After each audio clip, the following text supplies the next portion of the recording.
राधे कृष्ण सभी को। तो सबका स्वागत है मेरे चैनल पर। अगर आप नए हैं तो चैनल को सब्सक्राइब कर लें और वीडियो को पूरा देखें। तो आज पढ़ते हैं काल। हम लोग कार्य, व्यापार, समय और उसका पूर्ण या अपूर्ण अवस्था का बोध कराने वाली क्रिया के रूपांतर को काल कहते हैं। काल क्रिया का एक प्रमुख घटक है। काल का अर्थ है समय। क्रिया के व्यापार का समय निर्धारण काल के द्वारा होता है। इससे क्रिया के व्यापार के समय के साथ साथ उसकी पूर्णता और अपूर्णता की अवस्था का भी पता चलता है। क्रिया का व्यापार कब संपन्न हुआ, हो रहा है या होगा, इसका बोध होता है। तो काल की परिभाषा क्या है? काल क्रिया के उस रूपांतर को कहते हैं जिससे क्रिया के व्यापार और उसकी पूर्ण या अपूर्ण अवस्था का बोध होता है। जैसे कि राम घर जाता है, राम घर गया था, राम घर जाएगा। तो ऊपर के तीनों वाक्यों में कर्ता राम के घर जाने की क्रिया के व्यापार की समय सूचना मिलती है। पहले वाक्य में जाता है से क्रिया का वर्तमान समय पता चलता है। दूसरे वाक्य में गया था से कार्य के संपन्न हो जाने का समय यानी कि भूत का होता है।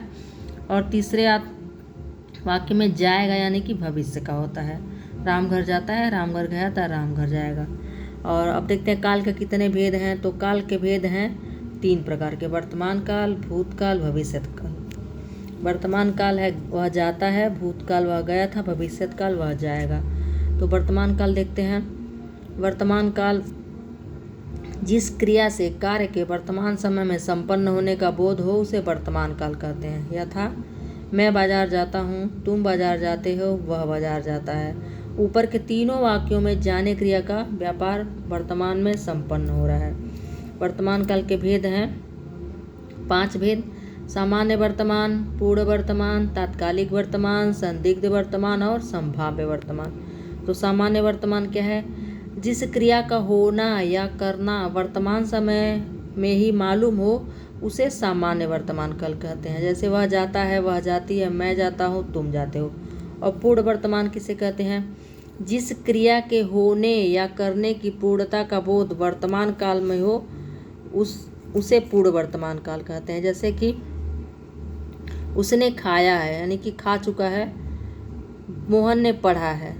और तात्कालिक वर्तमान क्या है? जिस क्रिया में कार्य के होने या करने की निरंतरता वर्तमान समय में मालूम हो उसे तात्कालिक काल कहते हैं। इसमें क्रिया का वर्तमान काल में लगातार होते रहने का बोध होता है। इसमें क्रिया के व्यापार की पूर्णता का बोध नहीं होता।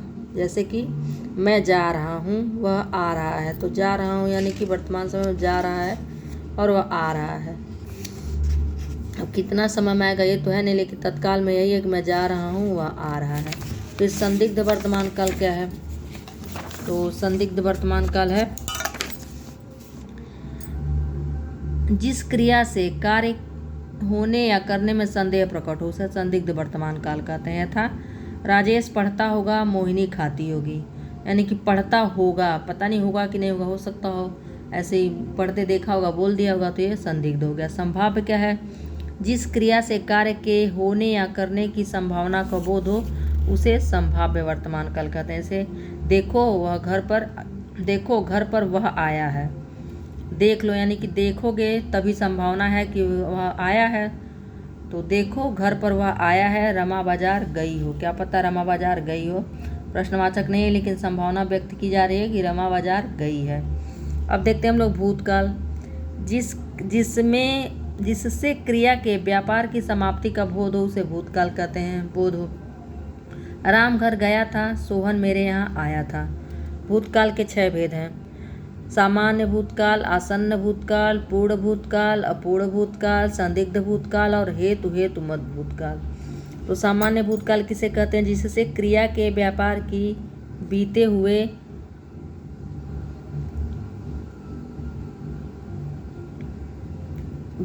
समय की सूचना मिलती है, सामान्य भूतकाल है। था मोहन गया, राधा गई।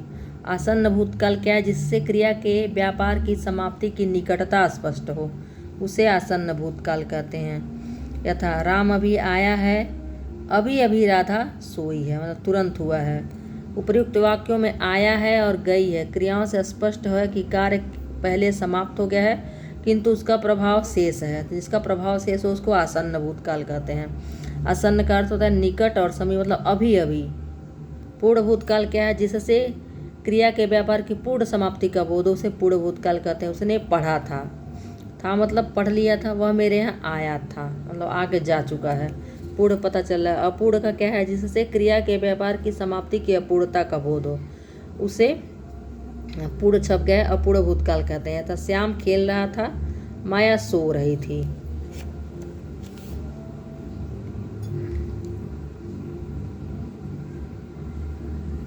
समाप्ति की अपूर्णता उसे पूर्ण भूतकाल कहते हैं। था श्याम खेल रहा था मतलब अभी हो सकता हो खेल रहा हो, माया सो रही थी।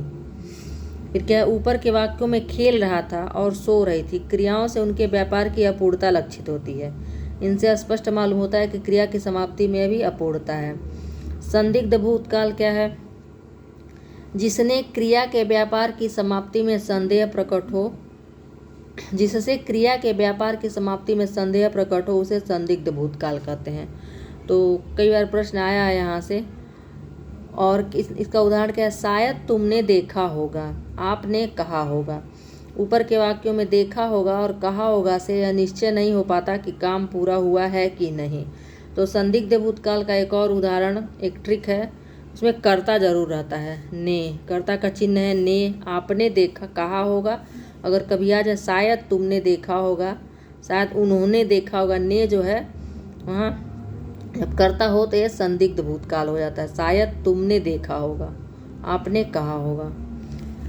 अब क्या है, हेतु मत भूतकाल, जिससे यह पता चलता है कि क्रिया भूतकाल में संपन्न हो सकती थी पर वह हो नहीं सकी, उसे हेतु मत भूतकाल कहते हैं। जैसे वह पढ़ता तो उत्तीर्ण हो जाता, अगर पढ़ता तो। यदि वह जाता तो मैं भी जाता, अगर वह साथ में जाता तो मैं भी जाता। तो ऊपर के वाक्यों की क्रियाओं से काम की पूर्णता का बोध नहीं होता, वरन संभावना प्रकट होती कि एक काम अगर होता तो दूसरा भी हो जाता, मतलब एक काम को दूसरे काम से जोड़ा जा रहा है, तो वहाँ हो जाता है हेतु मत भूत। हेतु मत भाव का अर्थ है कार्य और कारण का संबंध। हेतु मत भूत में भी दो बातें होती हैं जो कार्य कारण को सूचित करती हैं। कारण पर ही कार्य निर्भर है। इसमें क्या है, दो बातों का होना कहा जाता है, जिसमें पहली दूसरी पर निर्भर होती है, अर्थात कारण के अभाव को दिखाकर कार्य के न होने का दिखाया जा रहा है।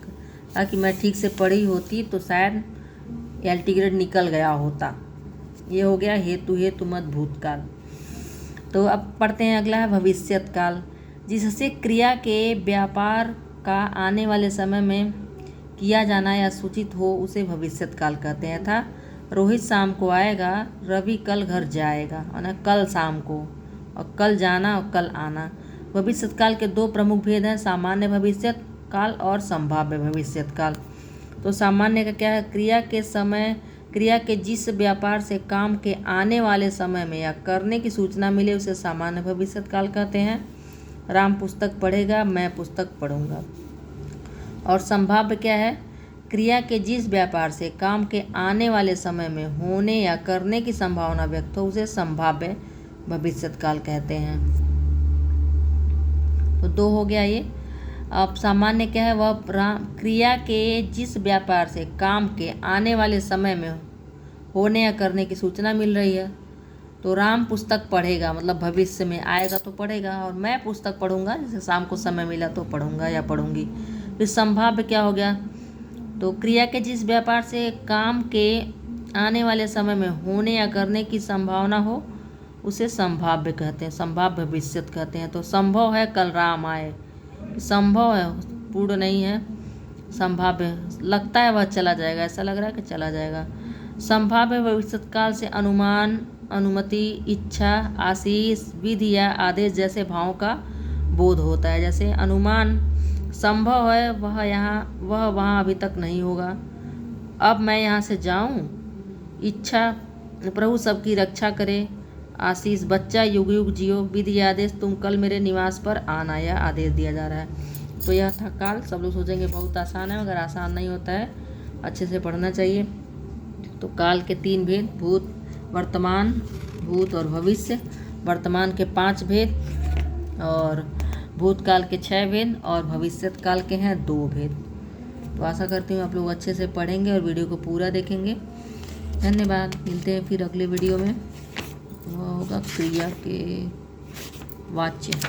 धन्यवाद।